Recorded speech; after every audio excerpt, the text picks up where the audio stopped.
ምዕራፍ 1 ቁጥር 22 አንዳንዶቹንም ከእሳት ነጥቃችሁ አድኑ ይላል። የያዕቆብ ወንድም ሐዋርያው ይሁዳ በጻፈልን መልእክት በተቀደሰው ሃይማኖት ራሳችንን እንድናድን በመንፈስ ቅዱስ እየጸለይንና የኢየሱስ ክርስቶስን ምሕረት እየተጠባበቅን ራሳችንን በእግዚአብሔር ፍቅር እንድንጠብቅ አንዳንድ ተከራካሪ መናፍቃንንም እንድንወቅስ አንዳንዶችንም ከእሳት ነጥቀን እንድናድን አዞናል። ከዚህ ትምህርት እንደምንረዳው በእሳት ለመቃጠል የተፈረደባቸው ሰዎች መኖራቸውን ነው።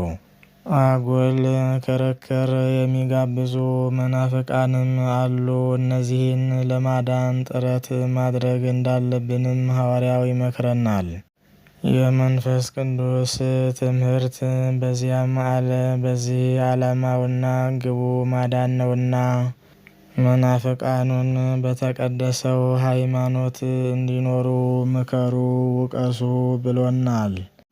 አብራችሁ ሁኑ ወይም ምሰሏቸው፣ ተከተሏቸው አላለም። ምክንያቱም ስህተት ጥፋት አለባቸውና ነው። ስህተት ጥፋት ባይኖር ኑሮ ውቀሱ ባላለም ነበር፣ ያላጠፋ ሰው አይወቀስምና። ሐዋርያው በዚሁ መልእክት ከቁጥር 18 ባለው ጽሑፉ ስህተት መኖሩን ጠቁሟል። በሌላ በኩል ደግሞ በእሳት ለመቃጠል የቀረቡትን ሰዎች ነጥቃችሁ አድኑ ተብለናል። እርግጥ ነው ክርስቶስ ሊያድነን እንደመጣ የእርሱ ተከታዮች የሆንን እኛም ብዙ ሰዎችን ለማዳን መጣር ይገባናል።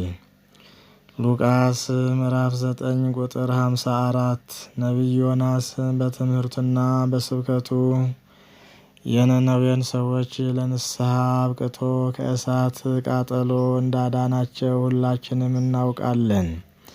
ትንቢተ ዮናስ ምዕራፍ 3 ቁጥር 1፣ ማቴዎስ ምዕራፍ 12 ቁጥር 41። ዛሬም ያንኑ አይነት ትምህርትና ስብከት ለሕዝቦች በማዳረስ ከእሳት ነጥቀን ማዳን ይኖርብናል። በነነዌ ይኖሩ የነበሩ ሰዎች ምናልባትም ከ300,000 የማይበልጡ ነበሩ። ዛሬ ግን በሚሊዮን የሚቆጠሩ ሰዎችን የኃጢአት ብዛት እንደ ሰደድ እሳት እያቃጠላቸው ነው።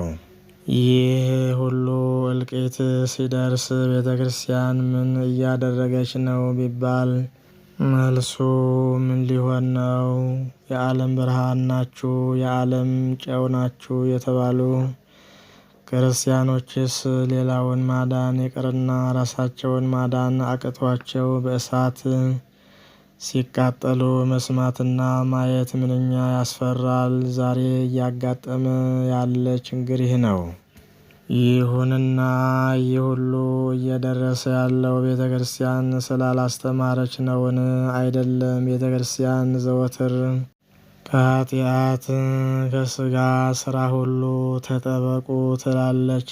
ሰሚው ግን ብዙ አይደለም። ቤተ ክርስቲያን አንድ ለአንዲት ተወስናችሁ በክርስቲያናዊ ኑሮ ኑሩ ትላለች። ብዙ ሰሚ ግን አልተገኘም። ይሁንና ምንም ይሁን ምን ይህን ችግር የማስቆም ግዴታ እንዳለብን ግን አንዘንጋው። ዛሬ ይህ ትምህርት መሰጠት ያለበት በጥቂት ካህናት ብቻ አይደለም። ሁሉም በየቤተሰቡ መማርና ማስተማር አለበት። ወገኑንም ከእሳት እየነጠቀ ማዳን አለበት።